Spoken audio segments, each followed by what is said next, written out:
Social media पर छैले बिया मेकअप लगैले बिया मन करे देखी हम औरी दिलवा लेके भागल रे।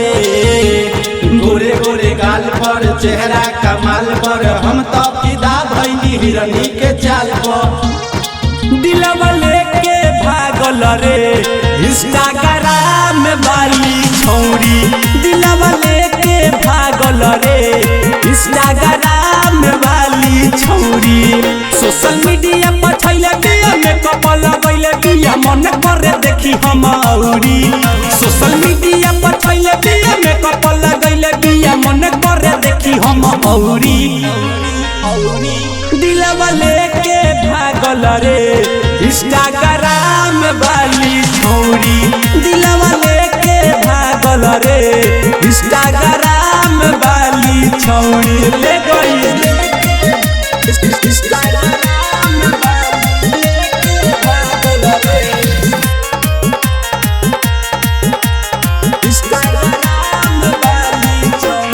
देखे में मालई सुपर बिया नाचे में सबका से ऊपर बिया कपड़ा पहले ली जाली हो देखे में लागे बवाली हो।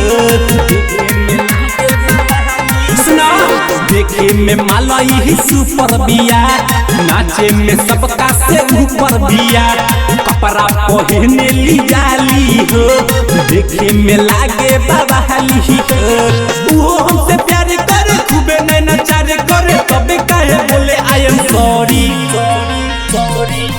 अरे वो हमसे प्यार करे खूबे नैना चार करे तबे कहे बोले आई एम सॉरी।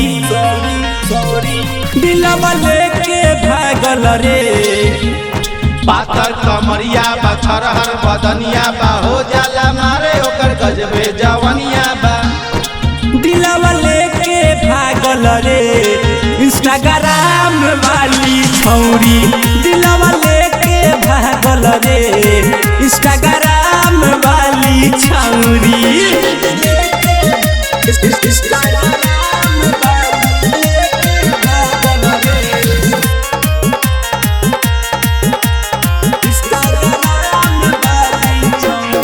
मोतिहारी बलिया रे चुमल चाहे सब बलिया रे मुजफ्फरपुर जिला पागल भइल बा देखिए कर उठा लिया रे। सुना आरा मोतिहारी बलिया रे चुमल चाहे सब बलिया रे मुजफ्फरपुर जिला पागल भइल देखी के कर उठा लिया रे। राहुल बरकस के हो गइल बकस सब छोरी एकरा पीछे अब दौड़ी। अरे राहुल बरकस के हो गइल बकस सब छोरी एकरा पीछे अब दौड़ी। दिलवा लेके भागल रे ओकर सूरतिया दिलवा में बसल बा चिकन सामान तोरा मनवा में जचल बा।